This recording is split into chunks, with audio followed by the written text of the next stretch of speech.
שלום, בואו נתחיל בסקר.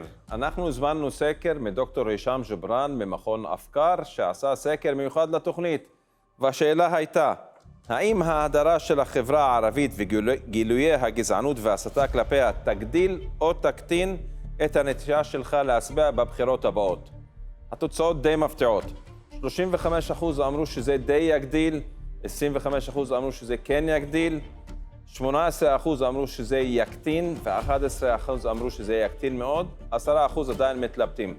זאת אומרת, למפלגות הערביות יש מה לעשות ויש עם מה לעבוד. תצטרפו אלינו.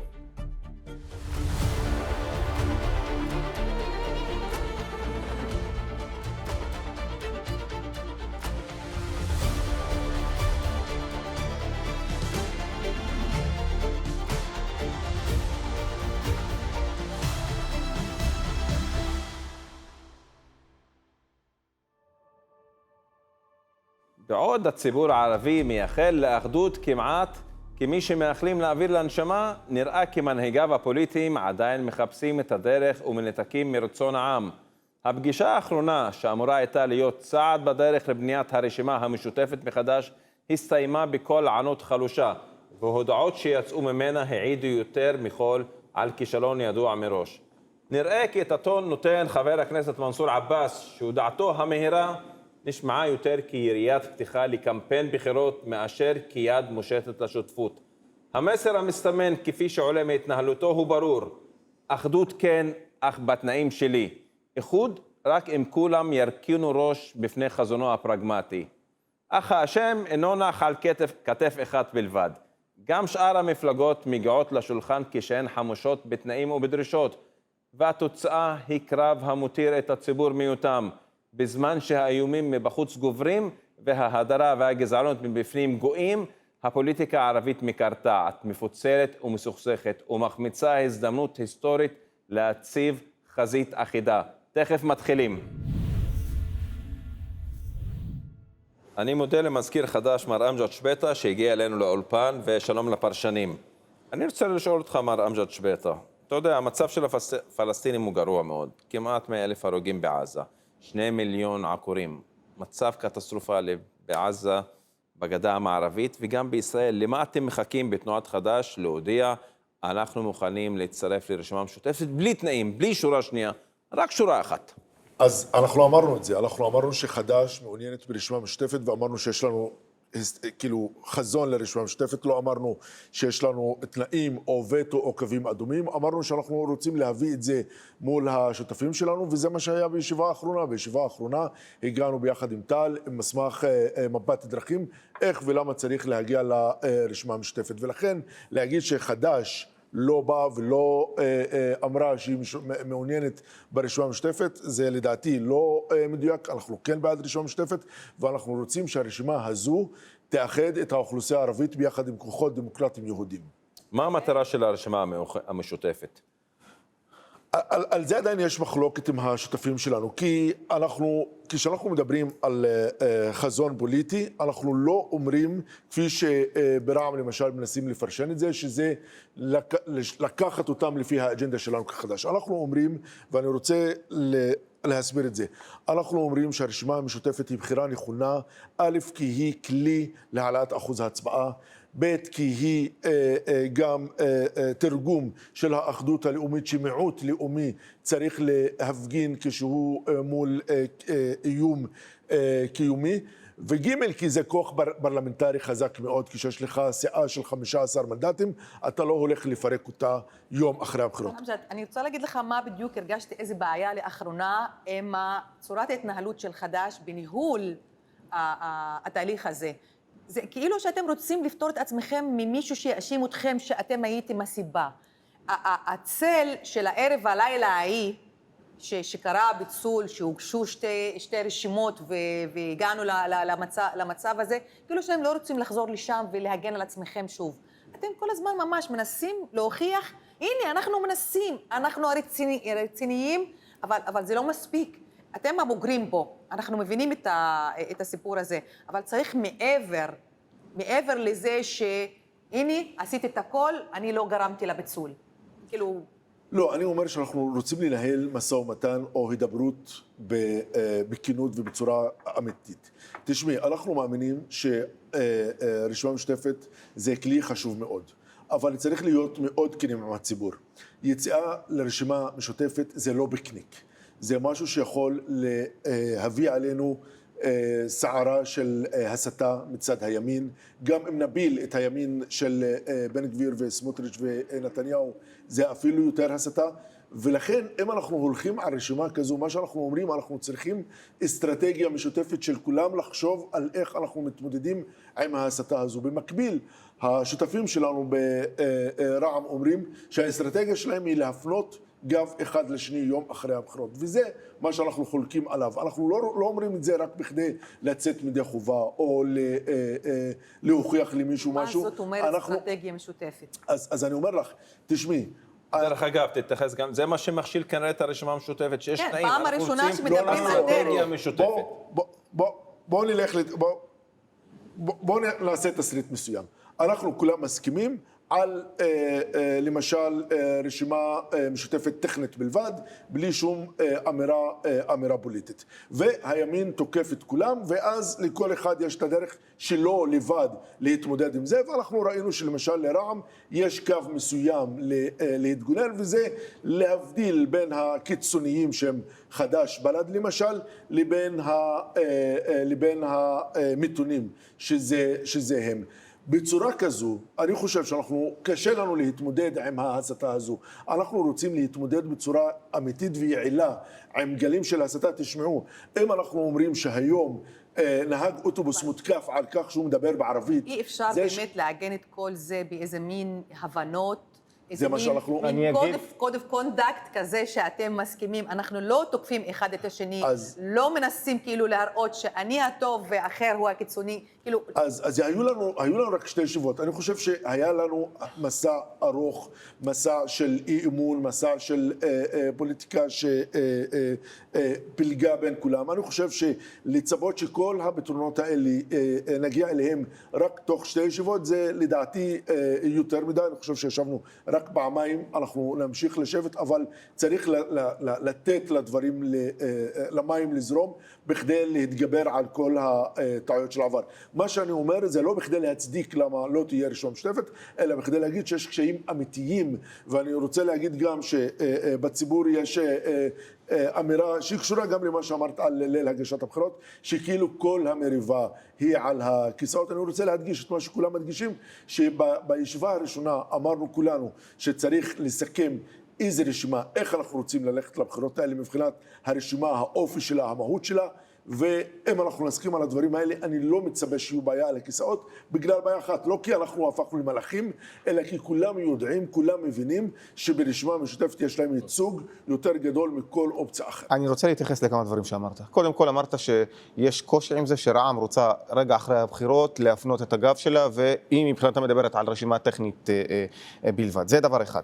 דבר שני, היה פה באולפן הזה ממש יושב ראש בל"ד, סמי אבו שחאדה, והיה פה גם חבר הכנסת אחמד טיבי, ואני שאלתי אותם באופן אישי, את חבר הכנסת אחמד טיבי שאלתי אותו, אמרתי לו, האם אתם תהיו אחראים מספיק לבוא ולהגיד שהפרויקט הזה שנקרא הרשימה המשותפת נכשל כי 1, 2, 3 לא עבד. אלה האשמים כי זכותנו כציבור לדעת. זה דבר אחד. דבר שני, וזה מה שמתקשר למה שמקבולה אמרה, ואני רוצה שתתייחס לזה בבקשה.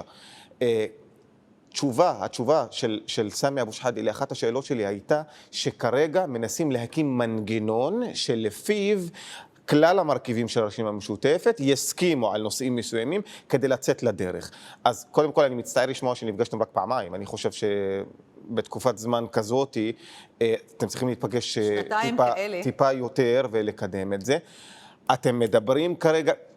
השאלה שלי על מה כרגע מדברים? על זה שאנחנו צריכים להקים מנגנון שלפיו אנחנו נתגבש ונתאחד, או שאנחנו פשוט כמפלגות יושבים ומדברים, אומרים אנחנו רוצים משותפת, רע"מ רוצים רשימה טכנית, חד"ש רוצים משהו שלא... טכנית עם עקרונות. איפה הדברים עומדים, הציבור רוצה לדעת, איפה הדברים עומדים בדיוק? אז בישיבה הקודמת אנחנו הבאנו את מפת הדרכים שלנו, ואנחנו אמרנו את החזון שלנו, אנחנו אמרנו שאנחנו חושבים שרשימה משותפת צריכה להתבסס על מצע פוליטי, מנסור עבאס, יושב ראש רע"מ, אמר שהוא מעדיף רשימה טכנית, כי שאלנו אותו שאלות על המהות של רשימה טכנית. מה זה רשימה טכנית? האם זה אומר שאנחנו הולכים לקמפיין ביחד, אבל אומרים לציבור שאנחנו בקמפיין הזה, בפעילות הזו ביחד, עד יום הבחירות ויום אחד אחרי יום הבחירות, כל אחד הולך לדרך שלו, או שאנחנו אומרים שהאחדות היא רק אחדות של פתק, כל אחד זו אופציה שגם... יופי, ומה התשובה שלו? למען האמת זה מה שהיה. אז שנייה. לא, מה זה... למען האמת זה מה שהיה. זו הייתה אחדות פתק. אבל המשותפת פעמיים הייתה מיוצגת במספרים טובים. בסדר, הציבור נתן את כולו. אבל מנגנון הניהול היה כולו מפוצל. התקשורת ביניהם הייתה מפוצלת. אפילו הייתה תקשורת כפולה. היו חוזרים על אותם שרים של אחד של השני. בוא נדבר מכאן מהיום והלאה. אנחנו רוצים להתקדם. ההחלטות היו עדיין בתוך סיעות. אז ככה זה היה, והיינו כציבור מבסוטים. אז א' גם צריך... כנראה שאנחנו, הציבור יש לנו דרישות פחות מכם. א' צריך גם, אם אנחנו כאילו נארז בזיכרון יותר ארוך, גם לציבור הייתה ביקורת חריפה, והיו גם טעויות. הרשימה המשותפת היא לא תמונה ורודה. היו טעויות שלדעתי כל חברה צריכה לחשוב איך אנחנו משפרים, איך אנחנו לומדים לקחים, ולדעתי מהניסיונות הקודמים יש הרבה מה ללמוד. לגבי השאלה על מה אנחנו מדברים, אז אני אומר לך, אנחנו הצגנו את החזון שלנו, השאלות האלה עלו לגבי הרשימה הטכנית, מי שהציג את הרעיון של הרשימה הטכנית זה מנסור עבאס, הוא הזכיר אותו באופן מאוד כללי, בישיבה הקרובה הוא אמור להביא את זה בכתב, בכדי לדעת להתמודד באופן מאוד רציני, כי אני חושב, מקבולי, שאף פעם לא היה מצב שהאחדות היא רק על פתק, כלומר, הכוח, אני יכול להגיד לך בטירה, הכוח היה שאנשי חד"ש ביחד עם רע"מ וביחד עם בל"ד חילקו פליירים ביחד. האם אתם בחד"ש מוכנים לתסריט שמנסור עבאס יבוא ויגיד, אנחנו אומרים מנסור עבאס כי הוא מייצג כרגע את הזרם הזה, שהוא יבוא ויגיד, חבר'ה, אני רוצה שותפות עד הבחירות, רגע אחרי הבחירות, אם תהיה לי הזדמנות להיכנס לממשלה, אני נכנס לממשלה. האם יש תסריט כזה בחד"ש ליום שאחרי, מה אתם עושים? האם זה מתקבל עליכם קודם כל להיות שותפות בהליך כזה? אנחנו לא פוסלים אף תסריט. אני רוצה להגיד לך, כל מי שקרא את המסמכים ההיסטוריים של חד"ש, ידע להגיד שחד"ש מתנגדת באופן עקרוני לכניסה לממשלה, כי זה שותפות באחריות קולקטיבית, וזה באחריות של הדם של בני העם שלנו. במסמך האחרון, במסמך מבט הדרכים, אנחנו אמרנו שאנחנו מעוניינים לנהל את השיח הזה אחרי הבחירות לפי ההתפתחויות הפוליטיות. אם תהיה ממשלה שרק תגיד שהיא מעוניינת לא לשחרר את פלסטין, רק לעצור את המלחמה ולקדם זכויות של הציבור הערבי, אנחנו מעוניינים לשבת ולדבר. אבל זה אומר שאתם מעוניינים כחד"ש, או שאתם לא שוללים או לא פוסלים את האופציה שרע"מ תצטרף, אתם חד"ש אל תצטרפו. אז חד"ש אומרת, ואנחנו אמרנו את זה, שבמידה ויהיה תחליף לממשלה הזו, חד"ש אפילו תשקול, א', מבחינת חד"ש כניסה לממשלה זה לא בא בחשבון, כל עוד לא מדובר בממשלה של שלום, שוויון ודמוקרטיה אמיתיים, אבל אנחנו יודעים מה האופציות במדינת ישראל, ואנחנו יודעים שאנחנו עלולים להיות במצב שבו אנחנו בוחרים בין הגרוע לגרוע יותר, ובין הגרוע לגרוע ביותר, אנחנו יכולים אפילו להביא רשת ביטחון לגרוע מול הגרוע ביותר, אבל תמורת, כפי שאמרתי, לפחות עצירת המלחמה וזכויות לציבור הערבי, לפי גישה של שוויון אמיתי. אני רוצה לשאול, להציג לך את התמונה ככה הכי נקייה. חבר הכנסת מנסור עבאס רוצה להצטרף לממשלה. כל ממשלה שתקום, כנראה מנסור עבאס רוצה להצטרף אליה. זכותו, יש לו מפלגה, זו דרכו, זו אמנתו, כל אחד שולט במפלגה שלו. עכשיו אתה אומר שחברה משותפת אין בה אמירה פוליטית, אני אומר דווקא עכשיו, כאשר המצב כל כך גרוע ואם אתם יוצאים ברשימה משותפת, זו אמירה פוליטית לכשעצמה מאוד חזקה, ואני אסביר לך למה. כולכם מתנגדים, מסכימים לסיום הכיבוש, מסכימים שאתם רוצים שוויון, מסכימים שאתם רוצים מדינה שוויונית. די בזה. תגיעו לבחירות. אחר כך, אם חבר הכנסת מנסור רוצה להיכנס לכל ממשלה, זכותו, למה אתם כועסים? תנו לו. אולי זה יטיב לחברה הערבית. אני חושב לפעמים שאנחנו רוצים לתפוס את חבר הכנסת מנסור בכוח, אין לנו את הזכות. יש לו רשימה, תיכנסו טכנית, תקבלו את ההטבה, תגיעו ל17 מנדטים, אחר כך שאם מנסור עבאס ימצא לנכון להביא תועלת לחברה הערבית מלהצטרף לממשלת בנט או whatever, שישלם את המחיר, אולי זה יצליח, אולי לא. למה לנו לשים מקלות בגלגלים ולהתנות במדיניות ובואו נראה אין לנו סמכות, לאף אחד אין סמכות על השני. אבל יש לכם חובה להתאחד.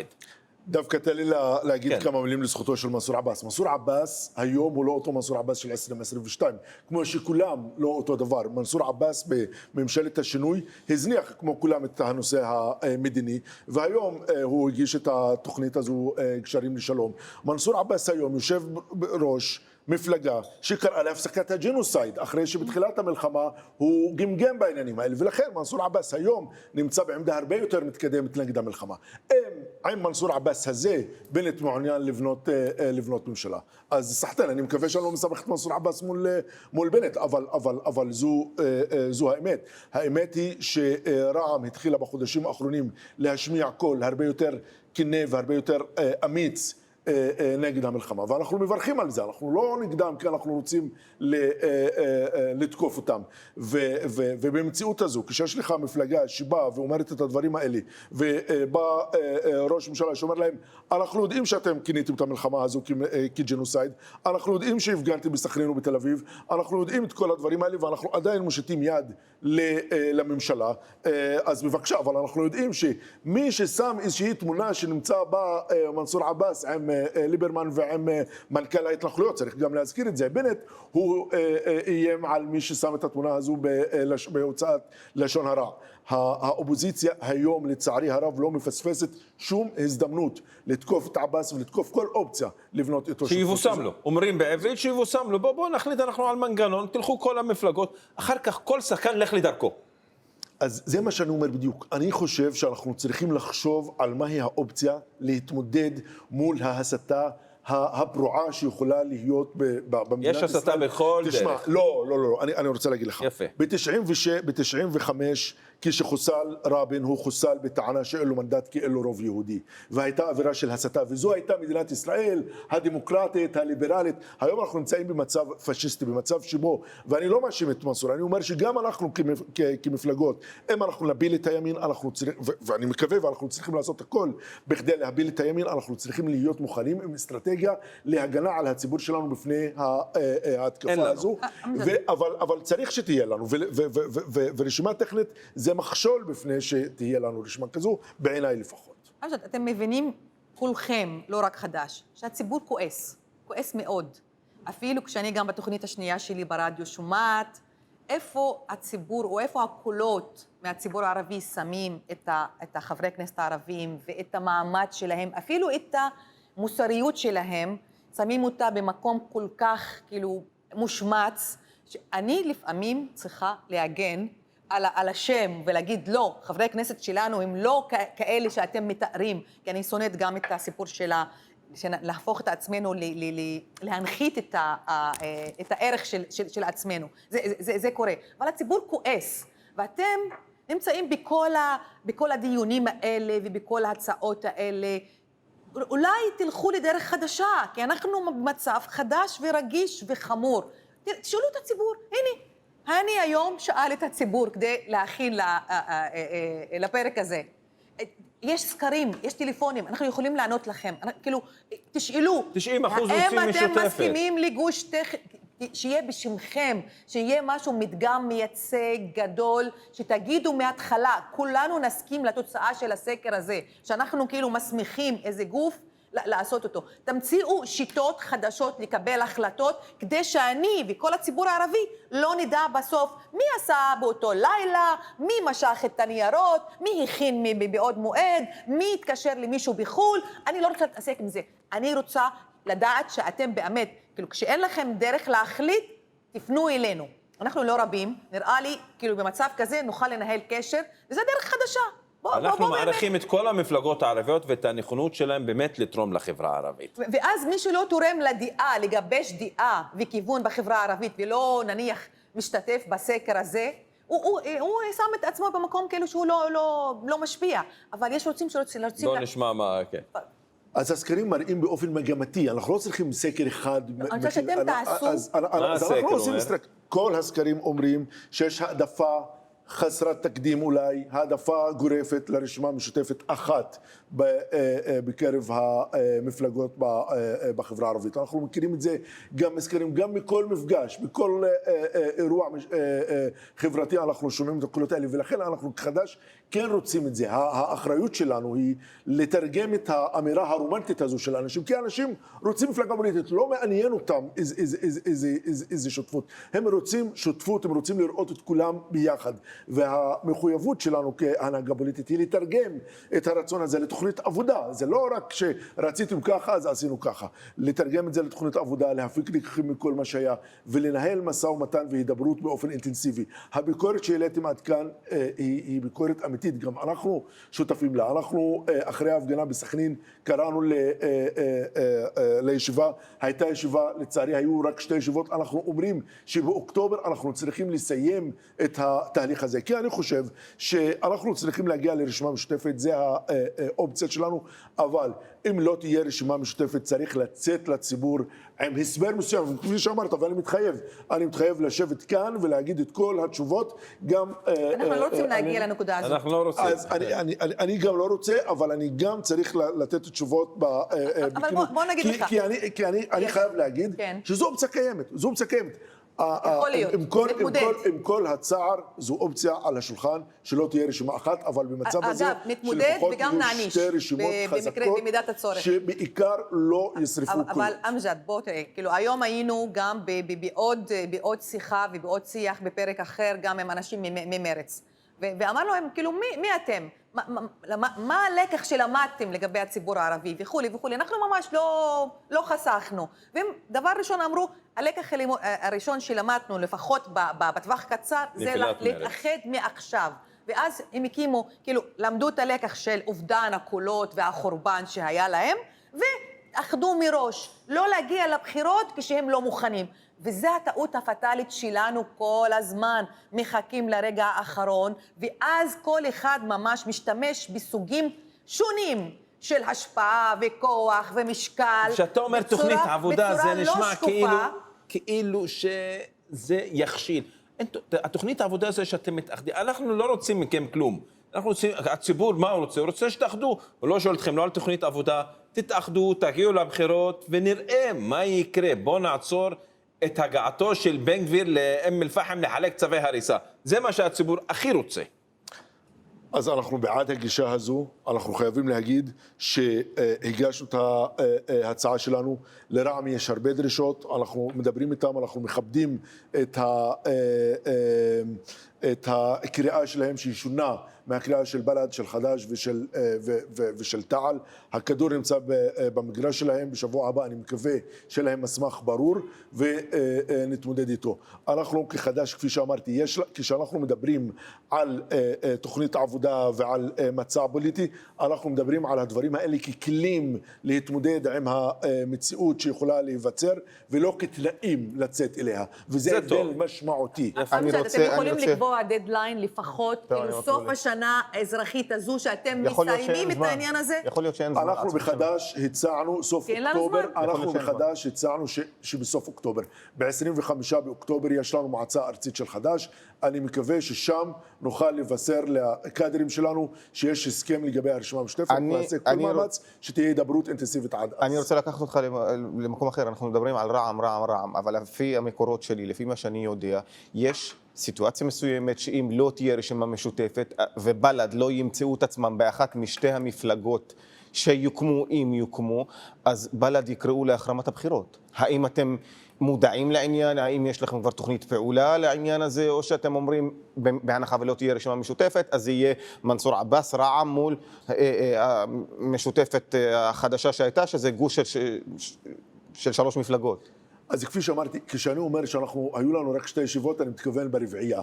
עם בל"ד, עם תע"ל ועם רע"מ, אנחנו בקשר שוטף כל הזמן, ואנחנו בהידברות עם בל"ד. אנחנו בחד"ש אמרנו, מה שקרה ערב הגשת הבחירות היה טעות משותפת. חד"ש לא מתחמקת מהחלק שלה בטעות הזו. נגמר, ואנחנו- היסטוריה. לא, אבל אנחנו כן מסכימים איתם שצריך לעשות את הכל, שבמידה ולא תהיה רשימה משותפת, כן יהיו שתי רשימות חזקות שייתנו לאנשים את התחושה הזו שעדיין יש מקום לשתי רשימות חזקות, משמעותיות, עם נוכחות גדולה בכנסת, ולא תהיה שריפה של זה, אף קול. שתי המפלגות האלה זה הכוונה רע"מ ושאר החלקים?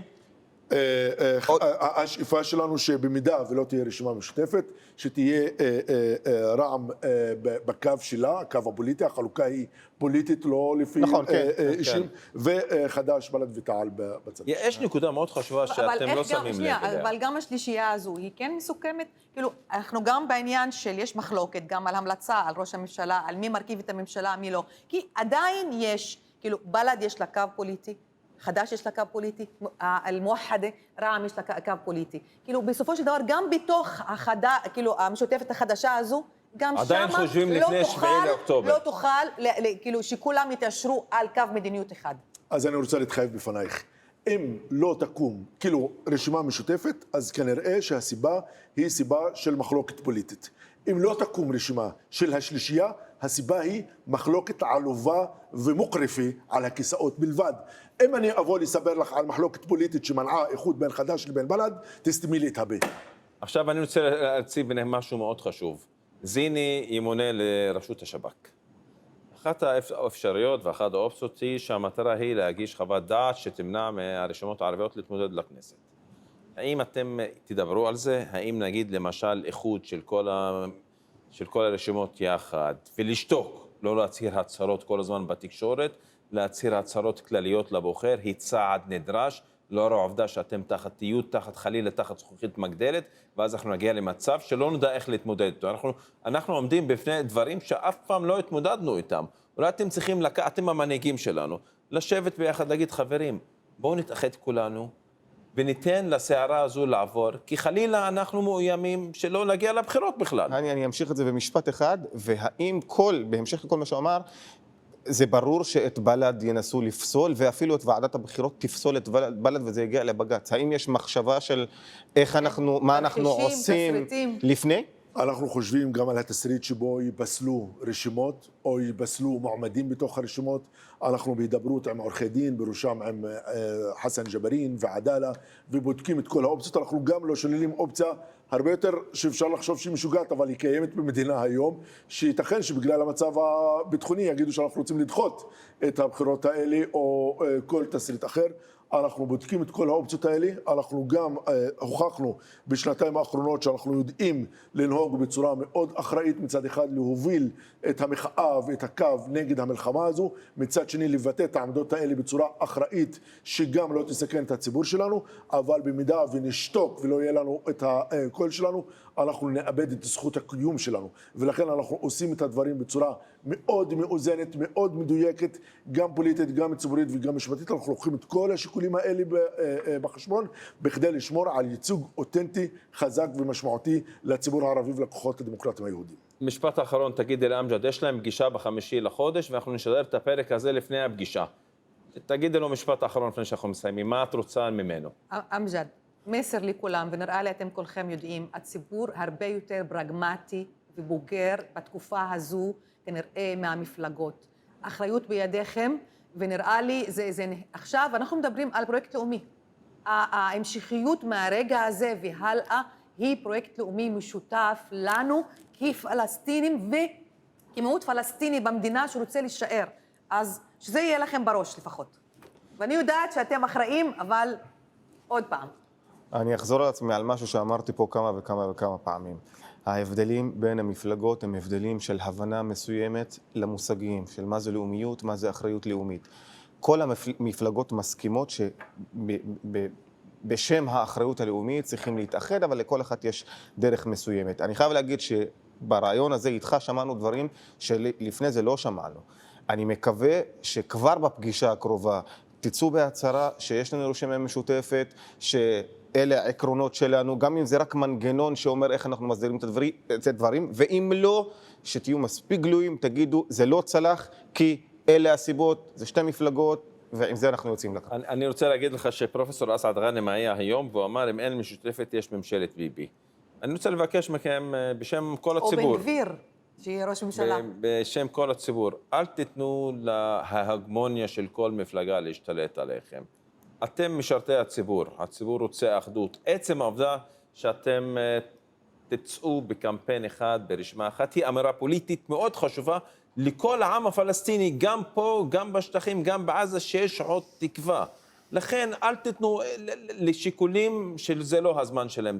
דייה צרה לשעתה, כאשר יהיו בחירות ואז כל מפלגה תרצה לפלוש למקום, אז נדון בזה.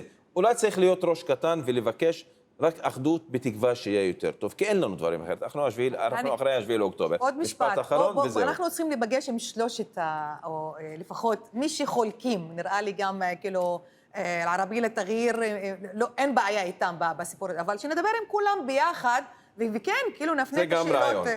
טוב, אני מודה לכם חברים, שיהיה לכם בהצלחה ב5 לחודש, ואנחנו נשדר את הכתבה הזו יום לפני. תודה רבה לכם, תודה חברים. מחזיקים אצבעות. תודה.